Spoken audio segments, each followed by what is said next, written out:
Hi, welcome to Blogging Hits TV. My name is Aryeh Cohen-Wade, and you're watching Culturally Determined. And my guest today is Sarah Marshall. Sarah, could you introduce yourself? Hi, everybody. It's me, Sarah Marshall, and not the Kristen Bell one. um, and who are you, and why are you here? Who am I? I am someone who, in 1997, about 20 years ago, fell deeply in love with Titanic as a child, and then came back to it as an adult this year, really starting January. So it's been this sort of 2017 long passion project of mine. And I mean, I sort of gave myself a chance to reconsider Titanic, which I had written off for a long time and hadn't looked at for a long time because I saw it as sort of this weird youthful obsession that would probably have no remaining charm if I watched it again today. And then I watched it again and realized that it was that I still loved it really deeply, first of all. And from that kind of extrapolated my theories about sort of why I responded so deeply to it and why so many people responded so deeply to it, and really just kind of thought about that a lot. And then wrote an article about it that some people seemed to feel. Either people responded and were like, I have always hated Titanic and I still hate Titanic, tra-la-la. But some people had a response of yeah, Titanic is a weird and powerful movie. What's that about? So that's my sense of why I'm here. Yeah, so the piece is titled The Insane True Story of How Titanic Got Made, and it ran in BuzzFeed a couple weeks ago. Which is such a wonderful BuzzFeed title. That's... Because everything that happens on the internet is that is mildly interesting is insane. So I love how that has the most millennial title possible. Well, at least they didn't say the 17, things that happen in Titanic that'll make you... that sum up a radical feminist reading of James Cameron's Irv. Right, and the thing is, I think the title is accurate because you retell how the movie got made, and it is insane. It's just crazy that they even tried this, and it's crazy that it worked. It is. So... Yeah, and as you noted, the movie came out in 1997, so this is the 20th anniversary of the film. Why don't we start with you begin the piece talking about your reaction to seeing the movie at the time. Could you talk a little bit about that memory? Yeah, I went to see Titanic with my dad. And I should add here that the opening of the piece takes part in a little bit of exaggeration by omission, but I think no more than the ghost of David Foster Wallace could be legitimately argued to approve of, and therefore I'm okay with it, because it was me, my dad, and then my friend Kelsey Albrecht, who's a wonderful lady, and her dad Mike. And so my dad left me not completely alone, but with a spare adult and another kid. But he did leave without a word and completely disappeared because he had seen a haircutting place on our way into the mall and he needed a haircut. And so we were halfway through Titanic and he was like, I'm going to go get a haircut and I'm not going to tell anyone. I'm just going to leave. And I brought this up to my dad recently and he was like, well, it was getting a bit long, Dee. He's from New Zealand. So he feels no shame about any of this. He doesn't think this was bad parenting. He just thought he was being utilitarian. But right. And did he leave before or after the iceberg hits? Here's an interesting thing. When I talked to him about it, something that he said suggested to me that he had left after the iceberg hit. And I thought, well, what if his claim was that he was just sort of this... My dad's and my relationship is very... And I recently had this corroborated by friends of mine who know my dad really well and know Jaws really well. My dad's and my relationship is Quince and Hoopers in Jaws. I'm Hooper, I'm Richard Dreyfuss, and he's Quint. And he just sort of has this weird determination to out ruggedness me all the time for some reason.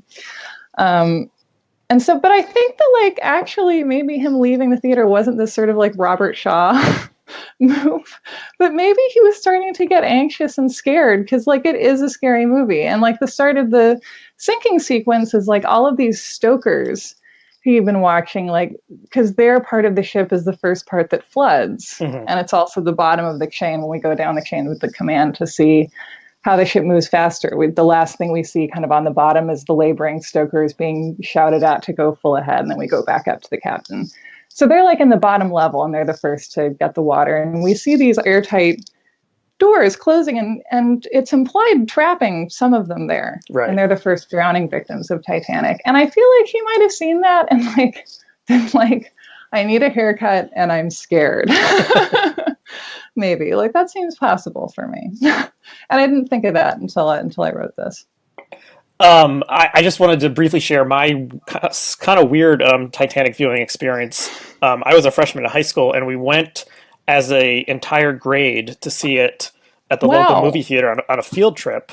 And it was the ostensible academic reason was that some of the classes, but not my class, had read A Night to Remember, which is a nonfiction work about the night of the sinking, but my class hadn't read it, so we just got to see a movie. And we left school at like 8:30 on school buses, went to the movie theater, saw the movie from 9 to noon, and then had the rest of the day off. So my main memory is that like we got like a free afternoon with no school. Like that's pretty much the main thing I remember from seeing that movie. But then we had to like write about it in our class journals or something the next day, and I remember trying to think of something intelligent to say about like the metaphor of the priest who is holding the people's hands as the ship is tilting. But yeah, it was such a, I mean, I was trying to think like what movies that came out today would possibly, you would take 300 14-year-olds to go see it as part of a school trip. I was thinking maybe like 12 Years a Slave, but that's just rated R. But I couldn't really think of anything that lined up with like this cultural moment that everyone was just like, yeah, we're going to bring a bunch of impressionable kids on a school trip to see this movie. Well, that reminds me. So last night was Christmas night, and it's become a tradition in the last like 8 years with me and my parents to watch the Northern Exposure interfaith solstice holiday episode. Okay. Have you ever watched Northern Exposure? I watched it a little bit when it was first on, but I don't remember it very well. Well, and I think it was on like NBC or ABC. It was on one of the big networks, and it's about like a Nebuchadnezzar Jewish doctor who moves to a town modeled on Talkeetna, Alaska, and has to like get along with all these weird local types. But it's also like rural America as a kind of liberal utopia. Like there's a character named Chris, who's like the radio station host, and he's like a freewheeling free spirit, and like over New Year's he like reads the entirety of War and Peace like to the town on the radio. And I realized watching this episode that I've sort of attempted to emulate him as much as possible, actually, by being sort of like a weird, insufferable traveling artist. But we were just so they did this really great, basically interfaith holiday episode where like the Jewish doctor tries out getting a Christmas tree, and like the town conservative retired astronaut finds out that he fathered a half Korean son while he was stationed in Korea during the war, and like bonds with his son despite the fact that he's a racist. And like the town Inuit community does the Raven pageant, and it's like just really ambitious, thoughtful, like well-written TV that you look back on it and now like politically and culturally it's problematic in all these significant ways, but it's still like really an astonishingly ambitious thing for network TV to have done. And especially you look at it now and like network TV is like, it's mainly reality shows, competition shows, game shows, like things that are really cheap to produce. And then like sitcoms about rich families. I was also thinking about this recently. There are no more working class family sitcoms anymore. And so like network TV used to try really hard, and they used to like do these shows that were like, all right, it has to appeal to like this many millions of people.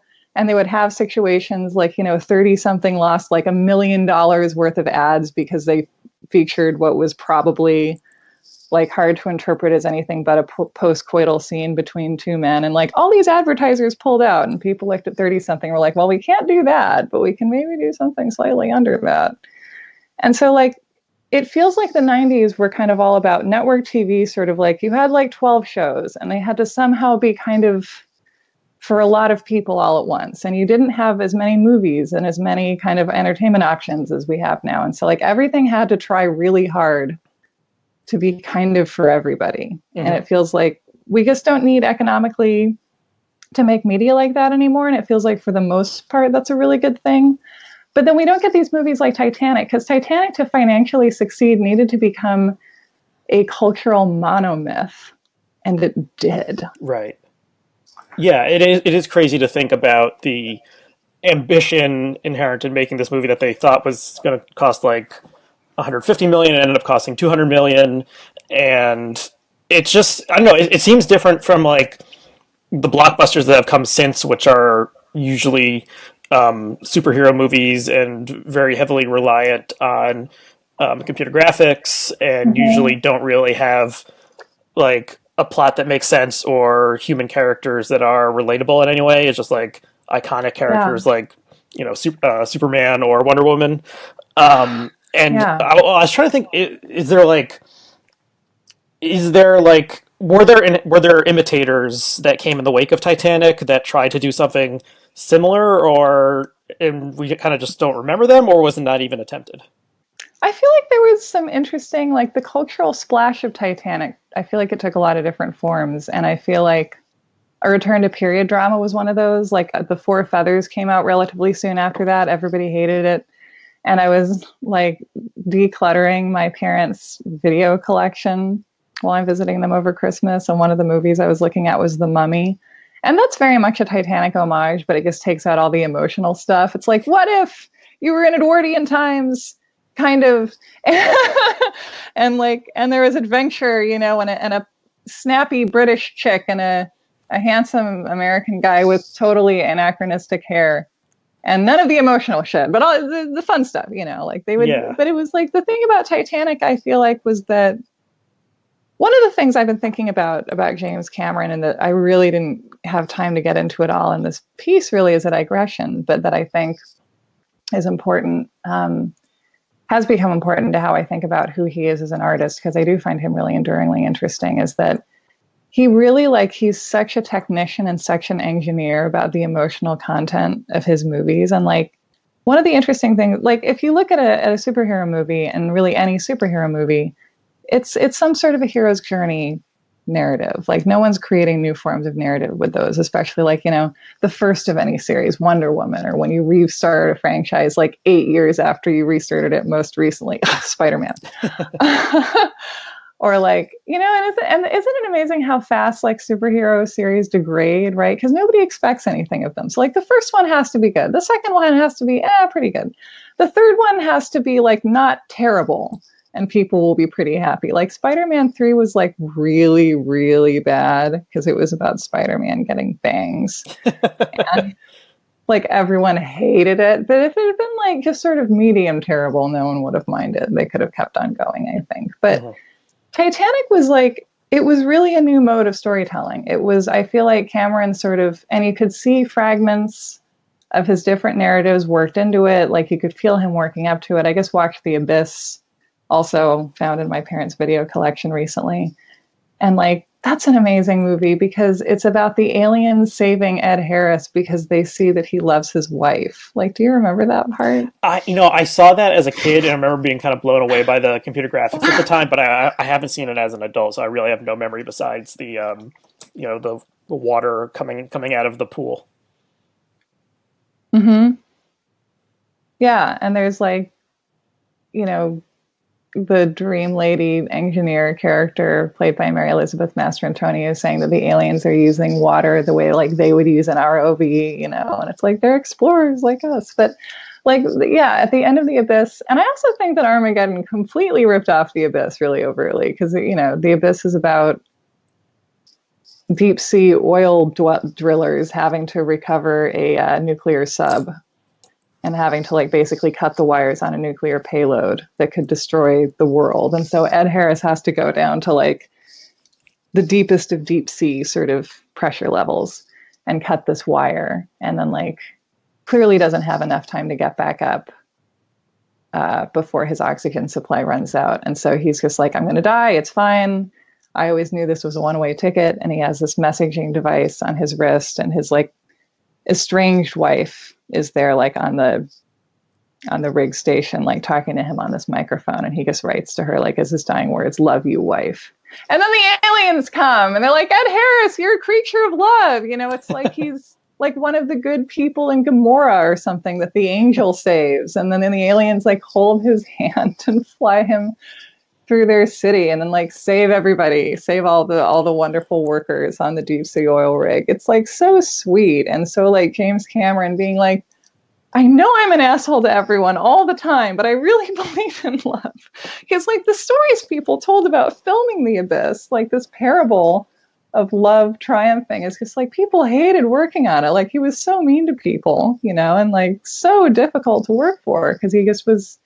And that's such an interesting combination, I think, because his movies are this sort of like mad evangelism for love is the greatest power of all, but he also was just like, he was tyrannical about that, but in a way that to me as an artist, I think makes sense, as a way that I see within myself and I'm a little bit scared of, because one of the James Cameron quotes that I found while writing this, that I think kind of sums up a lot, is that when Fox approached him and asked him to not film certain scenes in Titanic to sort of save some money from this hemorrhaging budget, he sort of looked at the list of cuts and was like, no.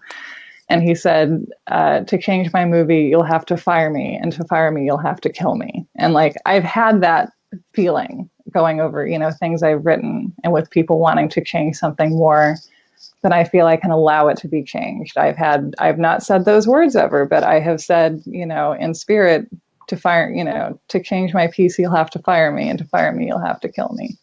Which is really when the stakes are not hundreds of millions of dollars. Like, I retain the right to rescind this piece. You know, it's not that dramatic. You don't have to storm anywhere. But, you know, but that thing of like, of having such a finely calibrated vision that you know exactly what it has to be in order to tell this story.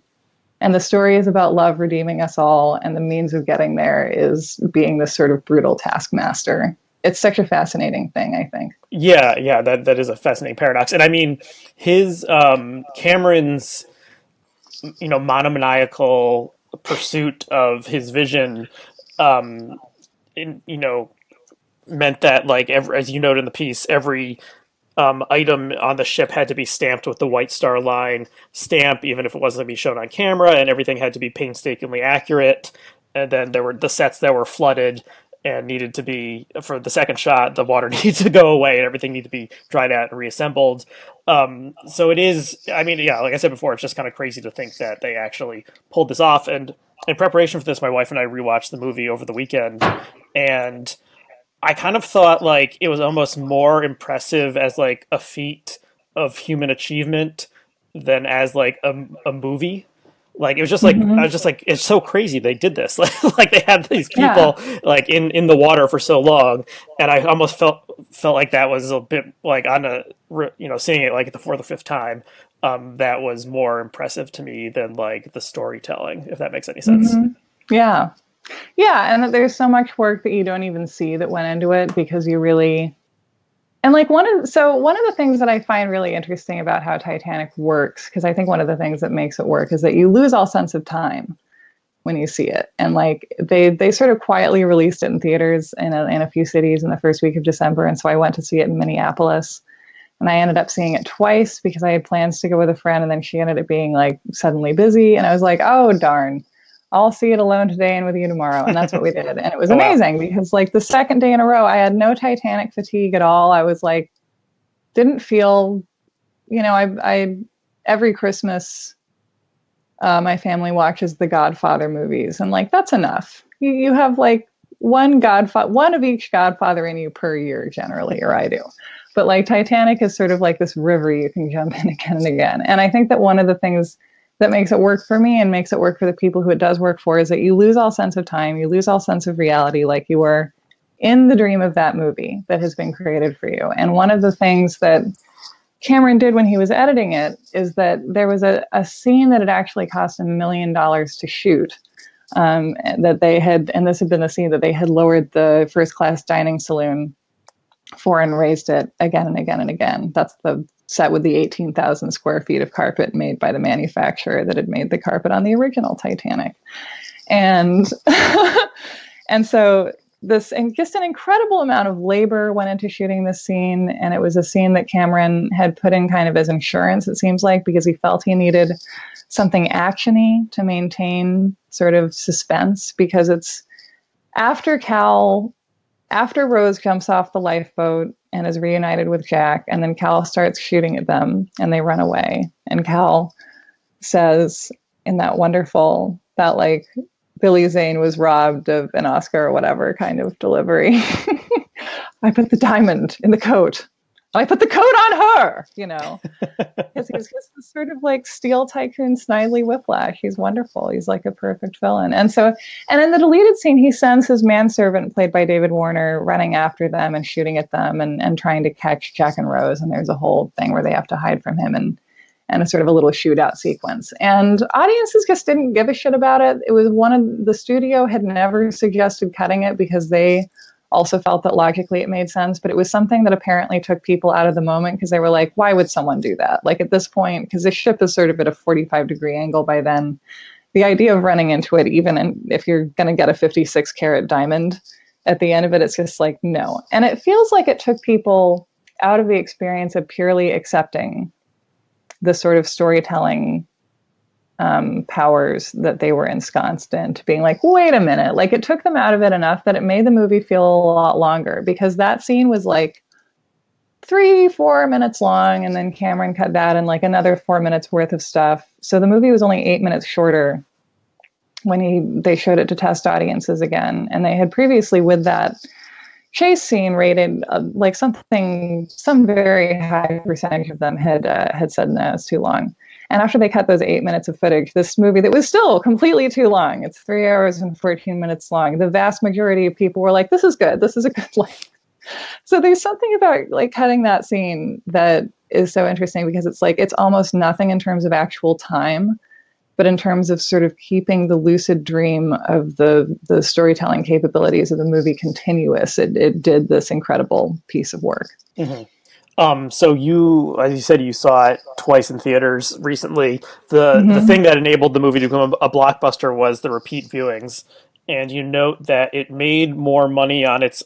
So when it first came out, it was number one, but only slightly ahead of a Bond movie.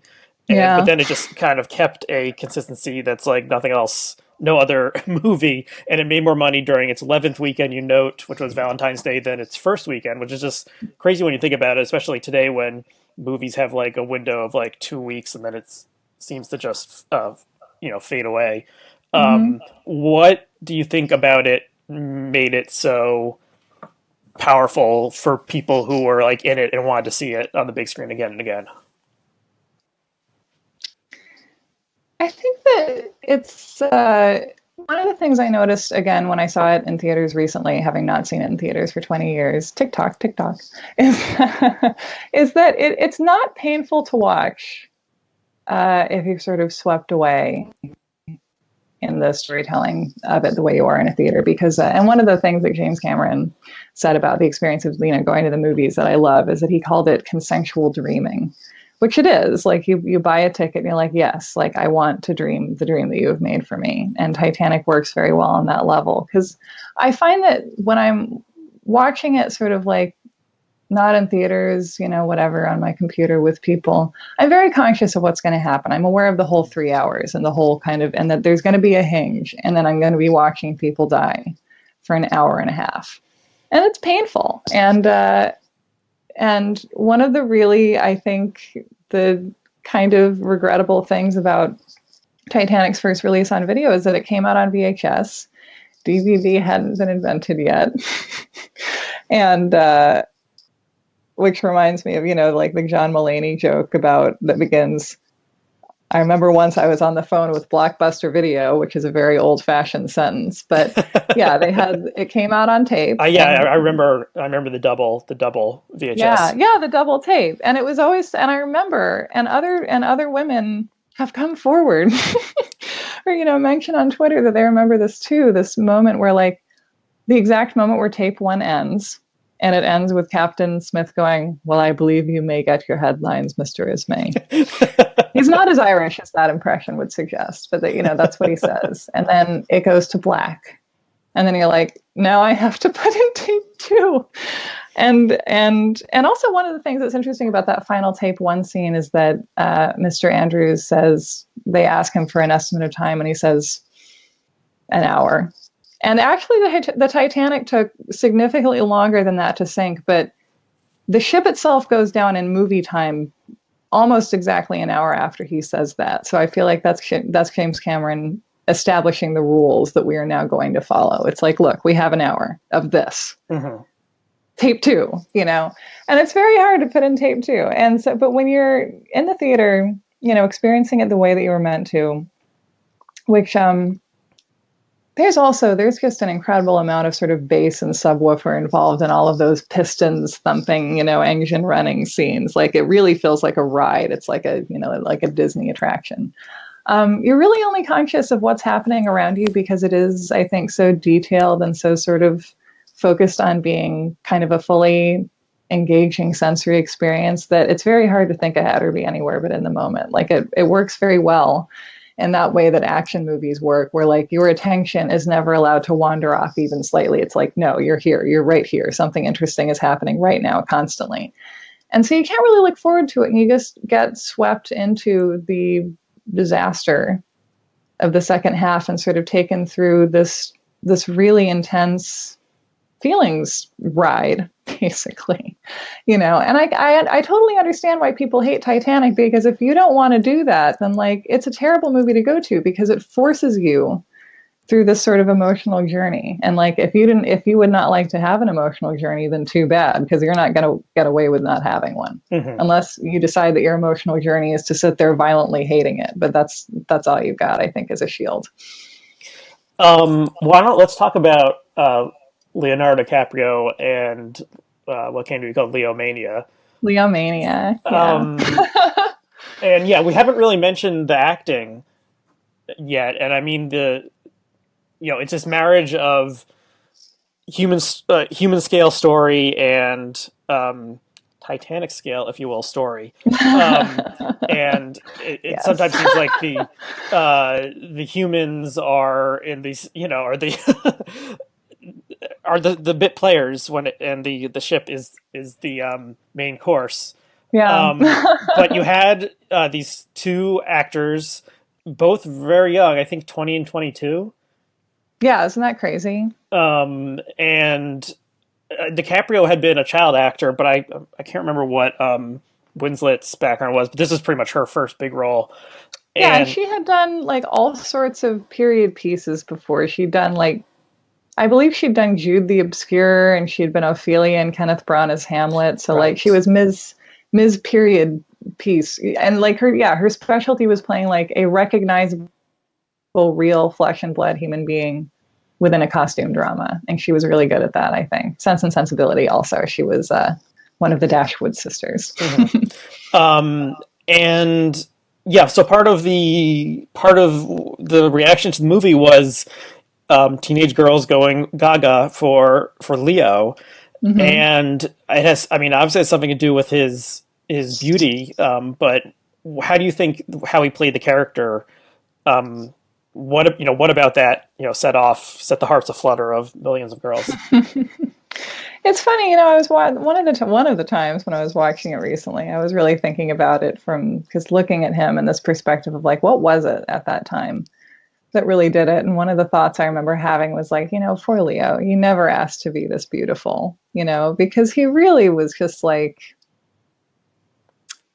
really just an astoundingly beautiful young man in a way that like, of course, he probably cultivated it a little in various ways, but like he just was, like the way that Brooke Shields was in the 80s. Like there was just like, there was no concealing it. Like he couldn't act without sort of putting his appearance on display. And he was so beautiful. I feel like the word handsome is really too gender determinate, because he sort of had, I feel like, the kind of the face of like an angel who like isn't really supposed to seem really specifically of one gender presentation, mm-hmm.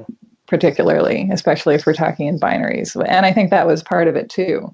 Like there was a piece that came out in BuzzFeed a couple of days after mine about like this woman who many years later, realized she was queer, like seeing sort of the genesis of that and her attraction to Leonardo DiCaprio, and that she was later attracted to like butch women who sort of presented a little bit like him, or who had that kind of spirit. And I feel the same thing about it, because like I think that like one of the things that I feel like was really attractive about Jack Dawson as a character is that he has this sense of like, all right, like I'm doing the fun parts of masculinity that I like, but I'm not doing the other ones. Like I'm not just going to blindly, arbitrarily do what everyone tells me to do. That would be silly.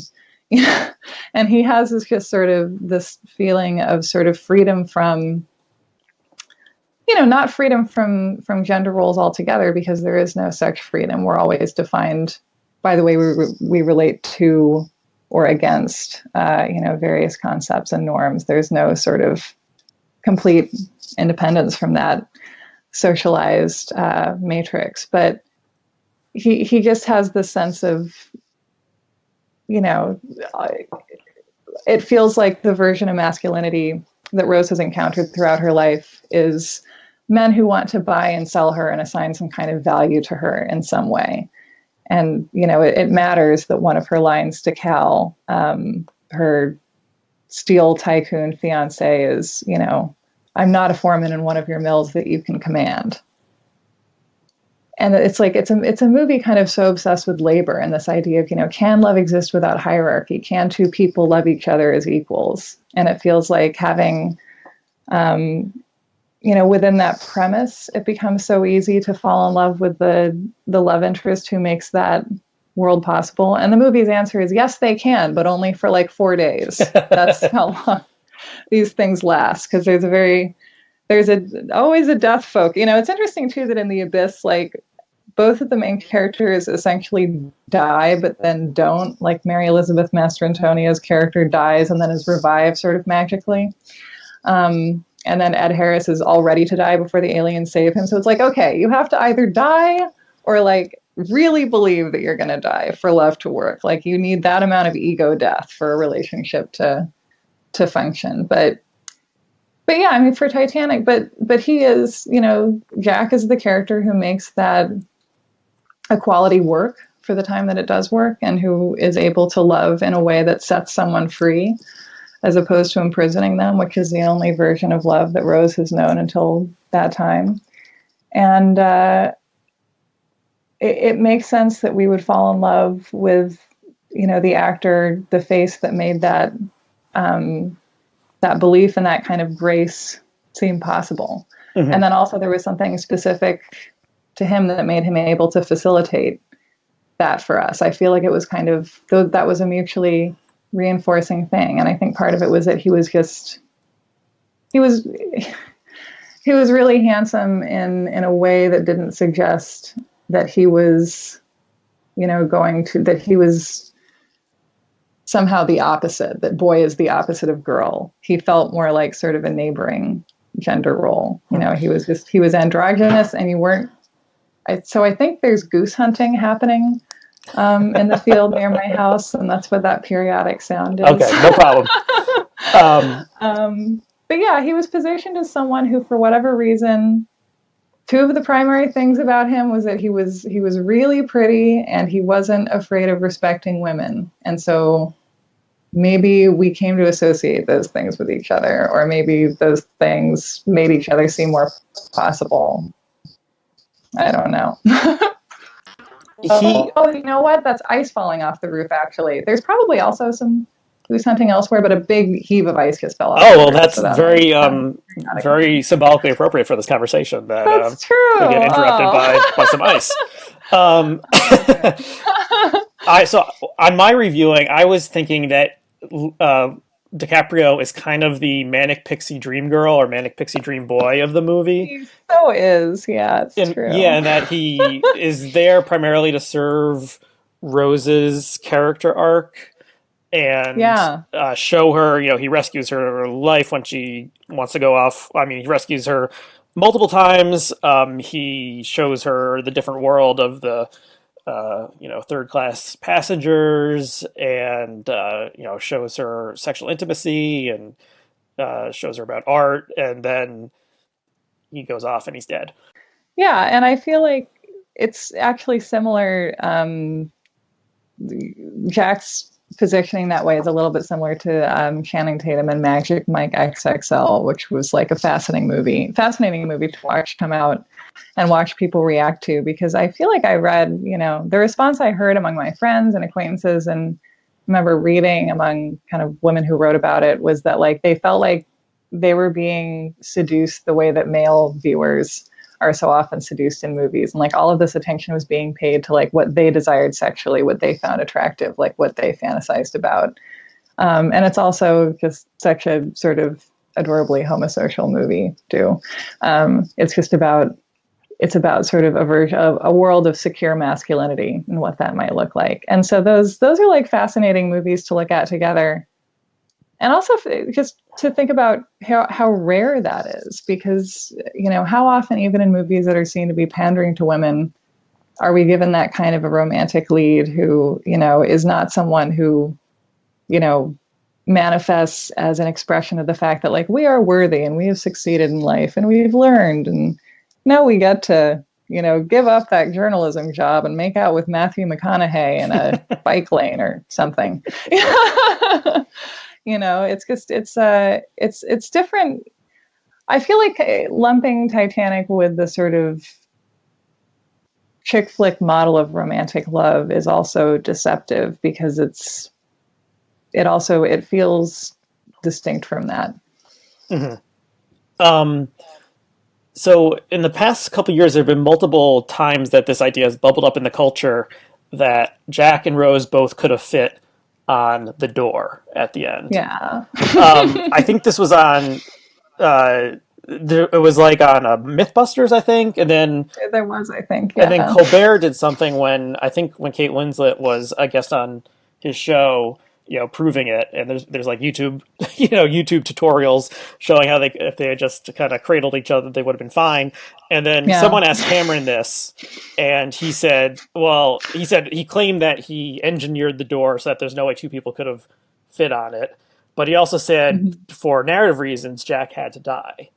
Right. What do you think about that? More the narrative reasons, not the physics of flotation reasons.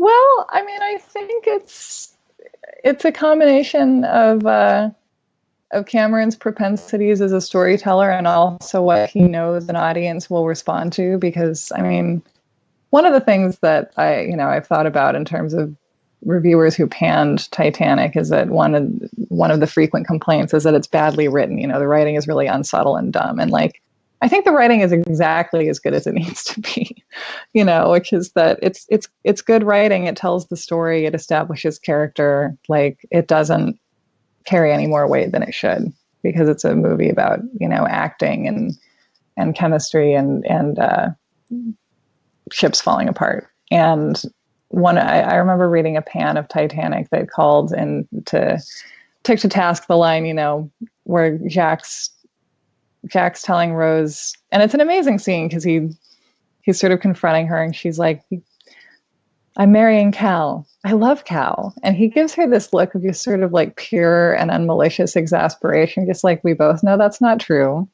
but that's what you're saying right now. So that's what we're working with. And then, he has that speech, one of these days, Rose, that fire that I love about you, that fire is going to go out. And this reviewer is just like, what a crummy and unsubtle line. And, the thing about that line is that the Titanic is a fable, and fables aren't subtle. And like, right. This needed to be something that like a huge number of people hung on to. And I don't know if you can even plan that kind of thing, really. But I don't know if you can look at your work and even sort of knowing that you need to recoup this amount of tickets and that you've sold this many tickets before, can look at it and think, this will become like part of the shared mythology of a generation of young American women. But women the world over, really, let's be honest, because it was a global phenomenon. And I think that is what happened. And, it couldn't be subtle. It couldn't be that complicated to do that. Mm-hmm. It's hard to create. And so it's I feel like it created a new myth for people to access, and we really like having new myths. And so and it feels like one of the affordances of that myth is that, you know, and in all the James Cameron mythology, the male protagonist has to die so that the woman can live. Kyle Reese dies at the end of The Terminator. Spoilers. The Terminator dies at the end of Terminator 2. Ed Harris is prepared to die at the end of The Abyss. I don't know what happens in Piranha 2 because I haven't seen it. And Aliens is interesting because it basically ends with the Michael Biehn character sort of being incapacitated for the end. And it's like, they're there, don't get involved. Just moral support from the spaceship. And then so you end with like an injured man and half of a robot, and a woman and a little girl are your survivors. So like men can survive, but only if like they're injured or they're half of a robot or they're ready to die, you know? And so you see like Cameron's personal mythology working in Titanic, but also it feels like this very simple, unsubtle, mythological kind of mechanical, that's more ice. This very simple, unsubtle, mechanical kind of mythological mechanism of, you know, he dies so you can live. He gives your life, and that is the gift of his love, and that's what sets Rose free. And it feels like there's just sort of that I think it's entirely possible to imagine a world where they both survive, and I frequently do that in my own mental fan fiction. I like to think they would both become like lauded anarchists. But I think that if you want to make a story that's really loud. That's okay. We only hear it a little bit. If you want to make a story that sort of is simple enough and has a kind of basic enough logic to sort of somehow reach the hearts of just a massive number of people, I think it has to sort of appeal to some sort of a guts. I understand how Jack's death does that. Like, I understand that it's a more complicated story to tell where like he lives and they live a life together. You know, I understand that would be harder to give that weight. I can't exactly articulate why, but I do feel that. And storytelling is something that I think you often feel in ways that you can't quite intellectualize.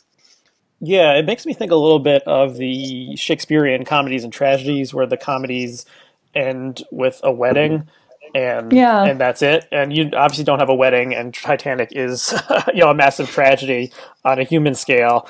But it's just like the fact of people staying together happily married, is not a super interesting thing to happen. And we're given glimpses of Rose's life after she reaches America. She's in like a biplane and riding a horse bareback. So we get the sense that she had an adventuresome life of the type that might not have been possible as a normal married couple in that era.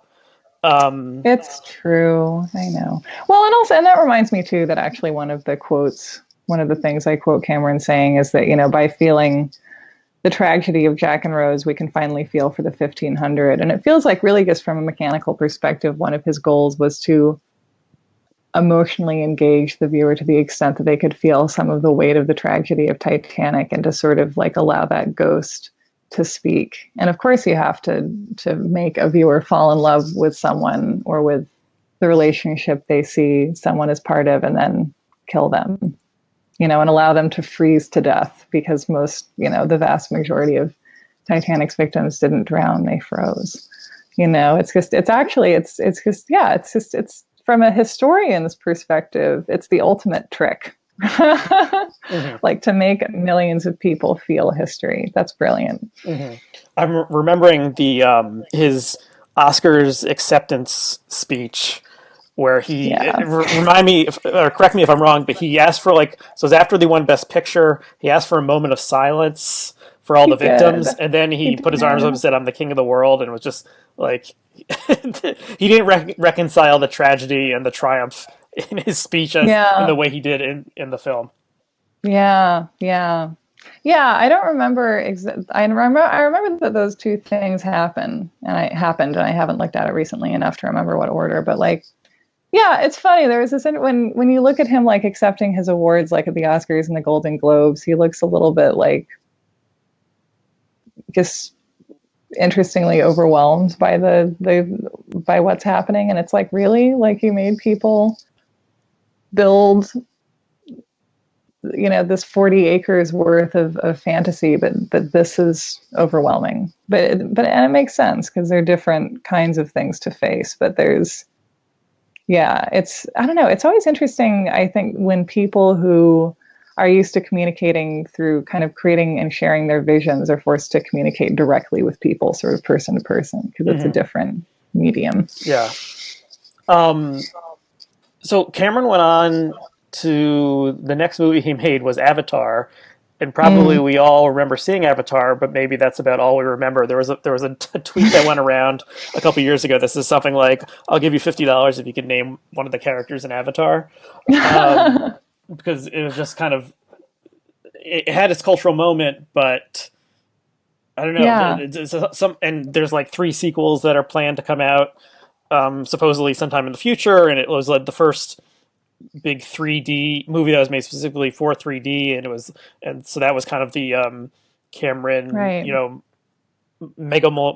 megalomaniacal statement there, was that he's like, going into the third dimension and pioneering that. But aside from like the fact that you can see like any big popcorn movie in 3D now for like $3 extra, there really hasn't been. Maybe Gravity is the only movie that tried to kind of grapple with what this 3D technology could do afterwards. But again, it kind of seems like he staked out some kind of artistic ground, and then like no one else really followed him along the Yeah. path. Yeah. It's always interesting, the sort of advances in filmmaking or any storytelling medium, any technology really, that are just like slightly too early, like how Apple had sort of the Palm Pilot, but they did it slightly too early and it was like too expensive and too bad. Right.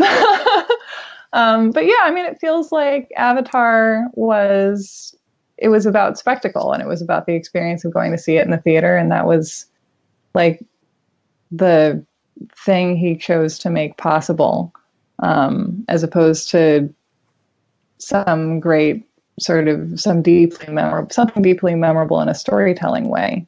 Because yeah, I mean, if your work is primarily sort of a theater spectacle based phenomenon, then it tends to evaporate. And there's this weird, I feel like, lacuna thing that can happen where you can remember that something was big and sort of swept the nation and you went and everyone had to go, but like you can't really remember why. Like you remember that you were there, but you don't know what happened. Yeah, kind of like mass delusion almost it could be compared to. Well, like I remember like going to see the Avengers because there's like the week where it's everyone's job to see the Avengers, and then I can't remember what I thought of it. I liked the post-credit sequence where they're eating shawarma. I like it when the Avengers, it's a little bit weird, but I have no idea. I have no idea if I even had an opinion of it. I think I just sort of I think I maybe just had no opinion of the Avengers, which is fascinating because I have opinions about everything. But it's fairly easy to make a movie that people can sort of actively have no opinion about. It's interesting. And I feel like Avatar, I don't know, like people talked about it as sort of like a ripoff of Pocahontas or a colonialist sort of. The Legend of Fern Gully was what I remember. Fern Gully, right? It was like, yeah. It feels like his sort of energies went in the direction of technology more than of storytelling post Titanic, which I don't know. I like to. One of my problems as like a cultural critic is that I was a teacher before I was a reviewer. So a lot of my reviews have this kind of like, well, if only you try harder at these things, which we both know you're good at. And I feel like when I write about James Cameron, I like have to keep away from this weird school marmish tone of like, well, if only you worked on your feelings technology because you were always so good at that. And I just think that, post Avatar. And it's just like, it's such a weird. It's like I don't want to write that way because it's like weird and condescending, but sort of I don't know. I was watching Heavyweights recently, like the other night with friends, and I hadn't seen it since I was a kid, and like I loved watching Heavyweights again. Like, have you seen Not Heavyweights? since I was a kid. The Fat Camp movie, right?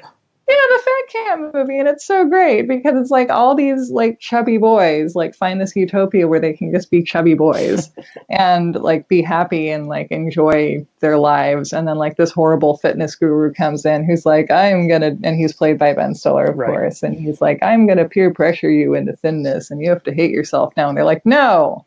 We choose to maintain a utopia for chubby boys, but we'll hike occasionally, but we'll still be chubby, and it's just beautiful, and I like loved it. And I was watching it with my friend Emily. She was like, are you going to write a review of this where you say, and then I realized that Heavyweights is a great movie because it shows us yet again that we should all love each other. And I was like, yes. Those are my movie reviews. X is a great movie. It shows us we should love each other. And you can do it about Heavyweights, and you can do it about Titanic. And I only have one message, and that's it. So that's of course what I personally want from James Cameron, because I feel like Titanic was amazing because it also allowed people to go to the theater for an emotional experience, and for an experience of vulnerability and sort of longing and loss and all of these really vulnerable things. I mean, the scene where the Irish mother in steerage is putting her children to bed probably moments before they drown. The scenes of just sort of really senseless working class death. Like it's a movie that if you've seen it once, you go in knowing that you're going to be putting yourself in a really like through a lot emotionally. And I think it's fascinating that there was a time when a movie took America captive culturally, and it involved that degree of sadness. Like although we've had some pretty sad Star Wars lately, so maybe that's coming back. But yeah, I mean I think maybe that's my own personal, that meshes with my personal agenda, which is to trick people into having more feelings than they think they would like to. That's probably a good place to end it. So we'll link to the story below, the insane true story of how Titanic got made. Thank you, Sarah Marshall. Where can people find your work if they're interested in learning more about what you do? Ooh, well, I just updated my website for the first time in like a year and a half, which is sarahmarshallwriter.com. But you can also just find me on Twitter if you're on Twitter and be like, hey, I like to read about these topics. Have you written something that would address those? Because my main topics that I've written about until now are figure skating, serial killers, horror movies, various 90s ephemera, and various kind of tabloid fodder. So tabloids and blockbusters and that kind of a thing. If that's your kind of thing, then I can tell you something to read, or I can write something for you. And you're on Twitter, you're remember_Sarah. Is that correct? Yeah, people are going to continue to forget that movie, and that handle will continue to seem more and more like I'm organizing a vigil. But yeah, remember_Sarah. Okay, well, thanks so much for coming on and talking about Titanic with us. Thanks to all of our viewers and listeners, and we'll see you again next time. Thank you for talking about Titanic with me.